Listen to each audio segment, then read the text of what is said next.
Hello friends, welcome to Bharathi vlog. இன்றைக்கி நம்ம இந்த வீடியோவில் நம்ம அவன் இல்லாமல் எலக்ட்ரிக் பீட்டர் இல்லாமல் வீட்டில் இருக்கிற பொருளை வச்சு ரொம்பவே சூப்பராக ஃப்ளஃபியாக கேக் எப்படி செய்கிறது அப்படின்னு சொல்லிட்டு தான் பார்க்க போகிறோம். இது வந்து ரொம்பவே ஈஸியாக செஞ்சிடலாங்க. நம்ம எல்லார் வீட்லேயும் இருக்கிற ஒரே ஒரு குக்கர் இருந்தால் போகிறோம். ஒரு அரை மணி நேரத்தில் சாஃப்டான ப்ளம் கேக் வந்து நம்ம ரெடி பண்ணிடலாம். அதுக்கு என்னெல்லாம் தேவை அப்படின்னு சொல்லிட்டு நம்ம பார்க்கலாம். நம்ம வீட்டில் என்னெல்லாம் வந்துட்டு நட்ஸ் இருக்கோ, ட்ரை ஃப்ரூட்ஸ் இருக்கோ, அதை வச்சு நம்ம யூஸ் பண்ணிக்கலாங்க. இதுதான் வேணும் அப்படின்ட்டு கிடையாது.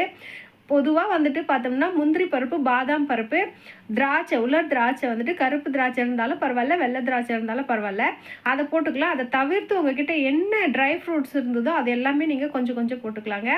நான் பார்த்தீங்கன்னா ஒரு அரை ஆப்பிள், ஃப்ரெஷ் ஆப்பிள் வந்து கட் பண்ணி வச்சுருக்கேன். இந்த ஆப்பிள் போட்டோம்னா வந்துட்டு நம்ம ஃப்ளேவர் சூப்பராக கொடுக்கும். இது கூட உங்ககிட்ட ஆப்பிள் இல்லை அப்படின்னாக்கா நம்ம ப்ளம் யூஸ் பண்ணிக்கலாம், அப்படி இல்லைன்னா ஸ்ட்ராபெரி யூஸ் பண்ணிக்கலாம். ப்ளம் கேக்குக்கு வாசம் கொடுக்கறதுக்கு பார்த்தோம்னா நம்ம 2 பட்டை, 2 லவங்கம், ஒரு 2 ஏலக்காய், இது எல்லாத்தையுமே போட்டு நம்ம மிக்சியில் அரைச்சி எடுத்துக்கணுங்க. அதை நம்ம தனியாக வச்சுட்டு முதல்ல நம்ம ட்ரை ஃப்ரூட்ஸ் எல்லாமே வந்துட்டு நம்ம வந்துட்டு பட்டர்லேயும் வறுத்துக்கலாம், அப்படி இல்லைனா ரீஃபண்ட் ஆயிலையும் வறுத்துக்கலாம். இதுக்கு வந்துட்டு வாசனை இல்லாத எண்ணெய் யூஸ் பண்ணுங்கள். நான் வந்துட்டு 50 கிராம் பட்டர் யூஸ் பண்ணிக்கிறேன், 50 ml வந்து ரீஃபண்ட் ஆயில் யூஸ் பண்ணிக்கிறேன். இதில் வந்துட்டு கொஞ்சம் பட்டர், கொஞ்சம் வந்துட்டு ஆயில் ரெண்டுத்தையுமே ஊற்றி தான் நான் இந்த ட்ரை ஃப்ரூட்ஸை வந்து நல்லா வறுத்து எடுத்துக்கிறேன். வறுத்துட்டு போடுங்க. பச்சையாக போட்டோம்னா கேக்கில் வந்துட்டு நமக்கு வந்துட்டு அந்த க்ரன்ச்சினஸ் கிடைக்காது, நச்சுக்குன்னு இருக்காப்புல இருக்கும். அது நல்லா பொன்னிறமாக ஆகிற வரைக்கும் வறுத்து எடுத்துக்கலாம்.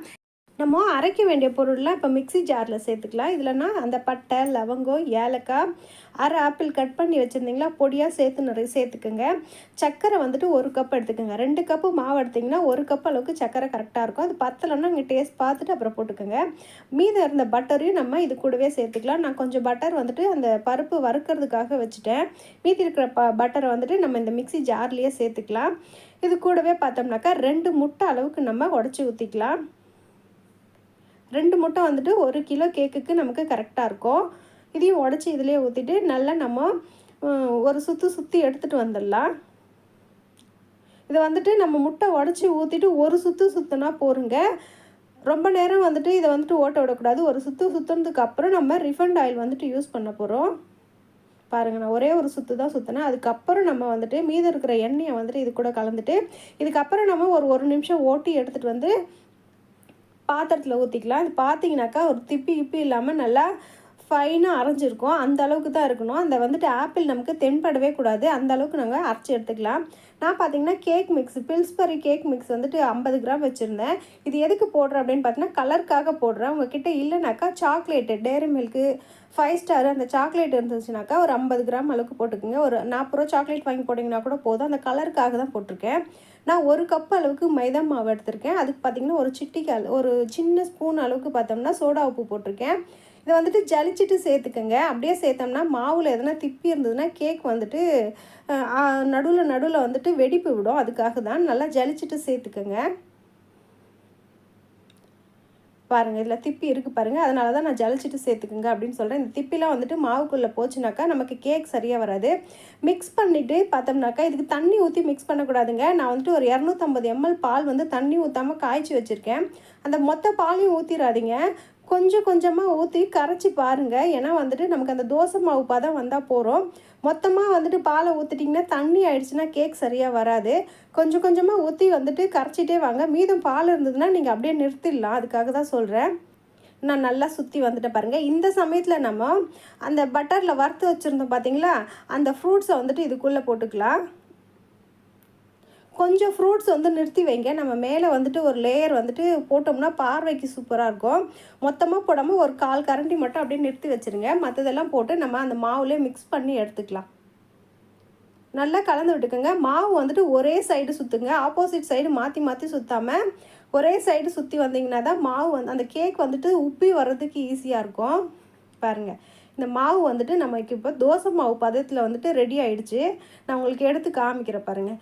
இந்த அளவுக்கு வந்துட்டு தண்ணி வந்து பதமாக அப்படி ஊற்றினா தான் அது வந்து கரெக்டாக இருக்கும். இப்போ இந்த மாவு எடுத்து வச்சுட்டு நம்ம எந்த பாத்திரத்தில் வந்துட்டு இப்போ நம்ம கேக் பண்ண போகிறோமோ அந்த பாத்திரத்தை நம்ம ரெடி பண்ணிக்கலாம். இந்த மாவு ரெடி பண்ணும்போது பார்த்தோம்னாக்கா இந்த கிண்ணத்தில் ஒரு ஸ்பூன் அளவுக்கு பட்டர் தடவிக்குங்க. பட்டர் தடவிட்டு நமக்கு பட்டர் பேப்பர் இருந்ததுன்னா நம்ம போட்டுக்கலாம். எல்லார்கிட்டயும் பட்டர் பேப்பர் வச்சுருப்பாங்கன்னா அவசரத்துக்கு கண்டிப்பாக கிடைக்காது. அந்த மாதிரி பட்டர் பேப்பர் இல்லாதவங்களுக்கு என்ன பண்ணலாம் அப்படின்னு சொல்லிட்டு இப்போ நம்ம பார்க்கலாம். மைதா மாவே வந்துட்டு இப்போ இந்த பட்டருக்கு மேலே ஒரு கோட்டிங் பார்த்திங்கன்னா, நம்ம அந்த மைதா மாவு வந்து தெளித்து விட்டோம்னாலுமே நமக்கு ஒட்டவே ஒட்டாது. கையில் கொஞ்சம் மாவு எடுத்து அதில் போட்டு கையால் தேய்க்கக்கூடாது. அந்த மாவு போட்டுட்டு அந்த கிண்ணத்தை வந்துட்டு சுற்றி விடுங்க.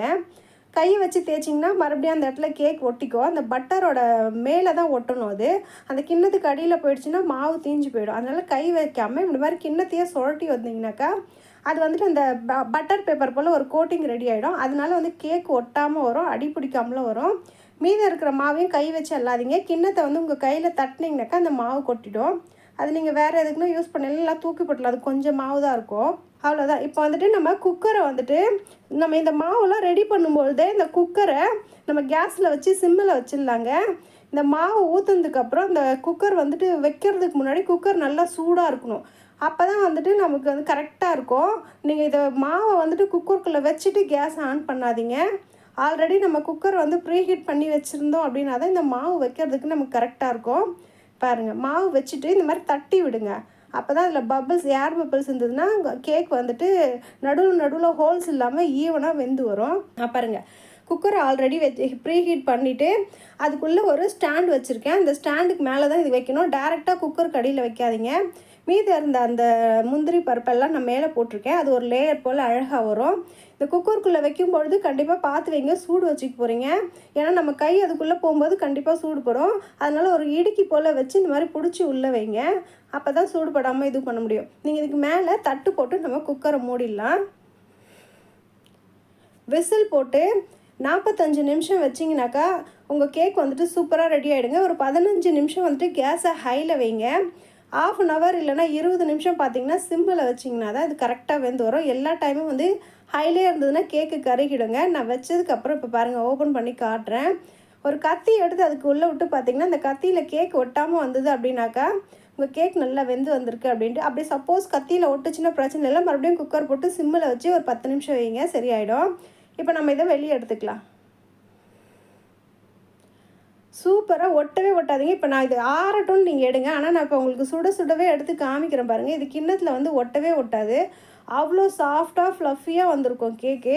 நமக்கு இதுக்கு அவனோ இல்லை எலக்ட்ரிக் பீட்டரோ எதுவுமே தேவையில்லை. நம்ம வீட்டில் இருக்கிற பொருளை வச்சு சூப்பராக கேக் செஞ்சிடலாம். பாருங்கள், அடியில் எப்படி கருகாமல் எவ்வளோ சாஃப்டாக வந்திருக்கு பாருங்கள். இந்த மாதிரி கேக் நல்லா கலராக சூப்பராக வரணும்னா நம்ம வந்துட்டு கண்டிப்பாக கலருக்காக இந்த சாக்லேட்டோ அப்படி இல்லைன்னா அந்த கேக் மிக்ஸோ வந்துட்டு நம்ம சேர்த்தோம்னா தான் இந்த கலர் வருங்க. நான் உங்களுக்கு கட் பண்ணி காட்டுறேன் பாருங்கள் எவ்வளோ சூப்பராக ஃப்ளஃபியாக வந்திருக்கு அப்படின்னு சொல்லிட்டு. நமக்கு இதுக்கு நம்ம பெருசாக வந்துட்டு மெனக்கிட தேவையே இல்லை. ஒரு 1/2 மணி நேரம் வந்துட்டு 3/4 மணி நேரம் இருந்ததுன்னா போகிறோம். எத்தனை கேக் வேணாலும் டக்குன்னு ரெடி பண்ணிடலாங்க. வீட்டில் இருக்கிற பொருளே வச்சே ரெடி பண்ணலாம். இந்த ஒரு வாட்டி நீங்கள் ட்ரை பண்ணி பாருங்கள். நீங்கள் இதுக்கப்புறம் வந்துட்டு கடையில் போய்ட்டு வாங்கவே மாட்டீங்க. அவ்வளோ சாஃப்டாக ஃப்ளஃபியாக வரும். நம்ம இதுக்கு மேலே எந்த கோட்டிங்குமே கொடுக்காம அப்படியே வந்துட்டு சாப்பிட்டுடலாம். ட்ரை பண்ணி பார்த்துட்டு எப்படி இருக்குன்னு சொல்லுங்கள். இந்த வீடியோ பிடிச்சிருந்ததுன்னா மறக்காமல் எங்கள் சேனலை லைக் பண்ணுங்கள், ஷேர் பண்ணுங்கள், சப்ஸ்கிரைப் பண்ணுங்கள். இன்னொரு வீடியோவில் பார்க்கலாம். தேங்க்யூ.